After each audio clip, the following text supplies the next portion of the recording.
This is Dr. Teo Wan Lin, and in this series of Dermatologist Talks Science of Beauty, I will be chatting with my dear friends who are featured in my latest book, Conscious Beauty, a coffee table book that chronicles different perspectives on beauty.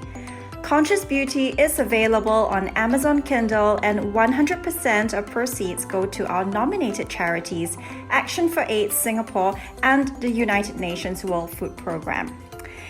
Today, I have with me my first guest in the series, Sarah Malako-Lane, the gorgeous supermodel turned actress who's also been on multiple magazine covers and has starred in various movies, most notably as the female lead in the Kickboxer remake and the psychological thriller Sunchoke, which is played at the Stanley Film Festival. Sarah is currently taking a break from acting and is now the proud mother of toddler Xander, who's growing up really fast. So big hello, Sarah, and thank you for taking the time to be with us. How is everything? Hi, my pleasure. I'm so excited to be chatting with you. You're so busy. I feel like we never get to talk these days. Well, not as busy as you for sure. Everything's good. We're just getting ready for Xander's first Christmas. We're super excited. My parents have been able to come and visit, so they're going to meet him for the first time. So we're really excited about that. Wow, that's lovely. Well, for our listeners, in conjunction with the launch of this book, Conscious Beauty, this podcast series aims to shed light on how different individuals in the beauty industry perceive beauty and interpret the term conscious beauty. So starting with Sarah herself, who is literally one of the most beautiful women I know, both inside and out. Sarah, you started modeling really early at the age of 12 in Thailand and Asia. Do you think that being in front of the camera from such an early age affected your perspectives on beauty? Yes, absolutely. I mean, I think that when you're at such a young age and you're in your formative years, your brain hasn't really fully formed, and your whole life is about looking a certain way because you're in front of the camera. Beauty becomes a very, very conscious thing in your head. You're very aware of how you look and how it's perceived. And I mean, for me, it was kind of like how much power and kind of prestige it offers you, which is, I think, is a very dangerous thing for such a young mind to kind of navigate. So I think I don't recommend being in front of the camera at such a young age.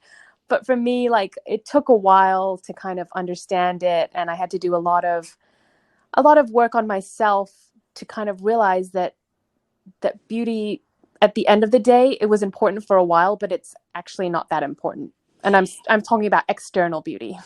Well, that's absolutely true. And, one of the things I find in my dermatology practice, and it's the same for most dermatologists because we are dealing with individuals with visible imperfections of their skin and their hair. And so, a lot of times we're dealing with psychosocial issues. Yeah. And, being in media, you probably have seen the direct impact of how beauty, being portrayed the way it is, as an ideal, really influences the psyche of the ordinary man and woman on the street, isn't it? So I think it's something that, you probably have become so much more aware of simply because you were a part of the industry yourself. Yes. Now, do you think that there was ever like a point when it caused you to, really make the decision to change the perspectives you had that was contrary to what was being put on you? Because as you mentioned, a lot of it is like an imposed idea of beauty, isn't it? Like an ideal, and that's associated with materialism, power, and prestige. Was there a point that you remember, like a turning point where you felt that it was really something that woke you up? Yeah, I mean, I think I just went through a phase, and I think a lot of women could relate to this, where you're literally like every day you're doing something for your appearance. If it's not like a hair treatment, a haircut, a facial, clothes, you're working out every day at the gym, and this whole thing becomes exhausting after a while. And if you think about why you do what you do, you're like, oh, well, I'm going to go get my hair done so I look cute tomorrow. I'm going to go get a facial so my skin looks good. So basically, every single day of your life, you're doing something for the sake of your appearance. And after a while, it just becomes really exhausting. And I remember I was like just randomly sitting in a cafe somewhere and I saw this woman reading a book. She was sitting across from me, and like clearly she hadn't, I mean, I don't know for sure because I didn't speak to her, but clearly she hadn't done her hair or her makeup, and she was just kind of doing her own thing. And I looked at her, I'm like, oh my God, this woman is so beautiful. There's something about her. I want to be that woman. She was just engrossed in her book. And I don't think she was worrying about when the next hair appointment is, or like if she needed to wax her brows. And I've never forgotten that moment. And I always try to, like, when I get caught up in my own madness of all this, I always try to remember her. And I remember like she was just so simply beautiful sitting there, and all of this external stuff that we kind of force ourselves to do is just so unnecessary at the end of the day. I mean, I do believe in good health. I do believe in working out for your health. And I do believe in seeing a good dermatologist because taking care of your skin, not from an aesthetic perspective, but just from a health point of view, is very important. Well, that's really insightful. And, I'm very impacted by what you just said because, I think in my perspective, when I first met you, what really struck me was that you were very naturally yourself. So I'm not sure if there's a more sophisticated way to put this, but, sometimes when we form a certain judgment of a person, we wonder if it's because of our own personal biases that we are, assessing the individual. And my work, as a doctor requires me obviously to meet lots of people.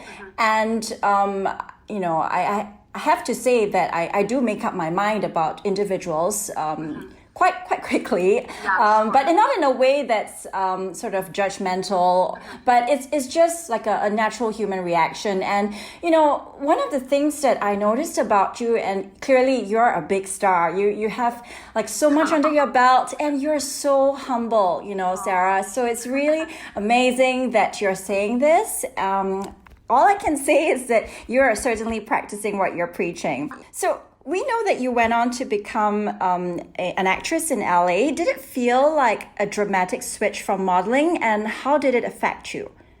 I actually really enjoyed the transition, especially from moving from an Asian market, which was in Thailand, where I started my career, and moving to America, which is you're kind of a much smaller fish in a huge ocean, as opposed to being like a big fish in a small pond, which is what I was when I was working in Thailand.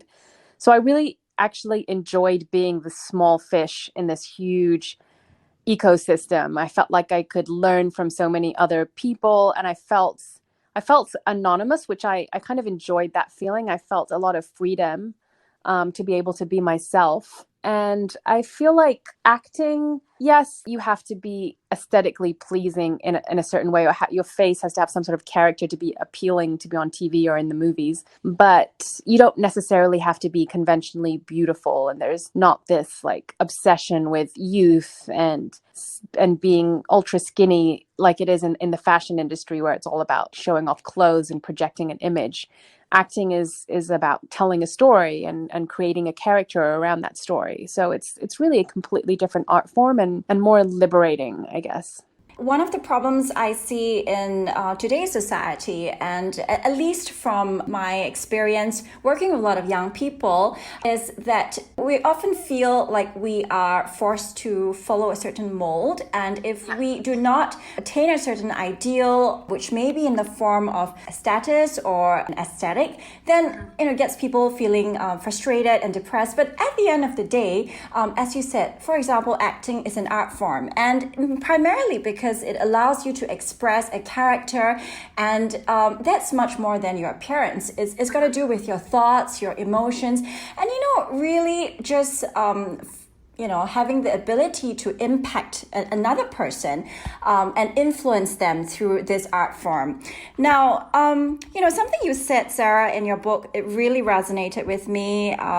You mentioned that being kind and serving others shows a lot of inner beauty. And to me, that's totally true and yet overlooked in today's society. I really want to hear more about this from you.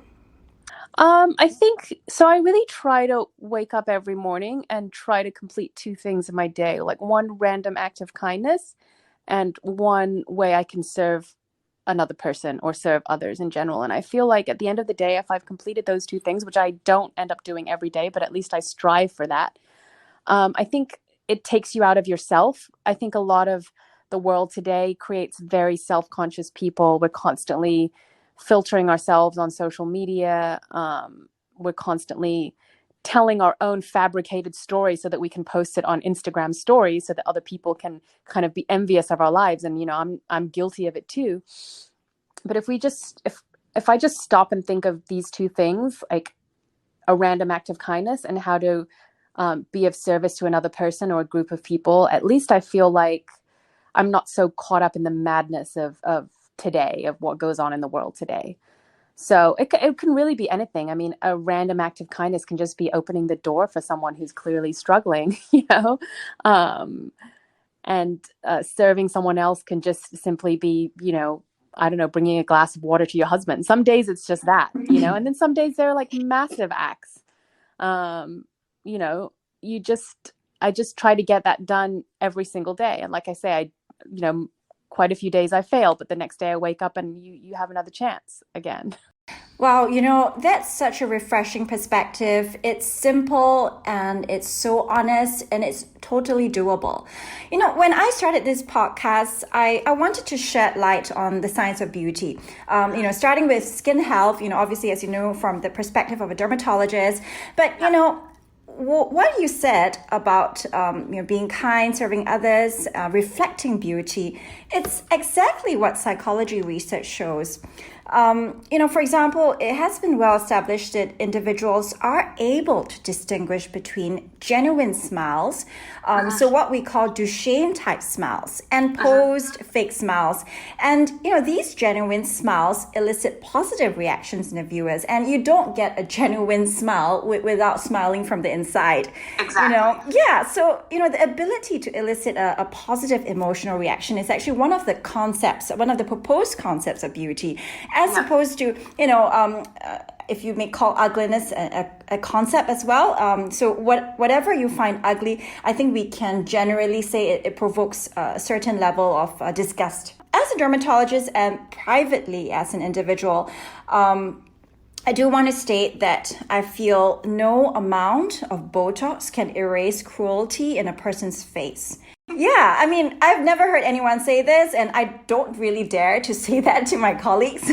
But, you know, I feel that something I've entertained privately for a long time is that the way we age is it's actually really heavily influenced by our predominant facial expression. And on top of that, of course, our general skin health. Yes. Well, more on that in another episode, but we are so glad to have had Sarah today. Thank you so much. It's so nice to hear your voice and talk to you. We definitely have to meet up soon. And we will. You know, for our listeners, you may follow Sarah on her Instagram, Sarah Malakul, where she has a huge fan base of over 400,000 followers, and for updates on her beautiful family. Sarah appears on the cover of the Conscious Beauty book with myself and Suki. The book is available on Amazon Kindle and the Dr. TWL Dermaceuticals web store, which comes with a complimentary sunscreen. 100% of proceeds goes to our nominated charities. Thank you for joining us, Sarah. And that's it for today's podcast on Dermatologist Talks Science of Beauty. Thank you so much, Doctor. Thank you, Sarah. Till the next time.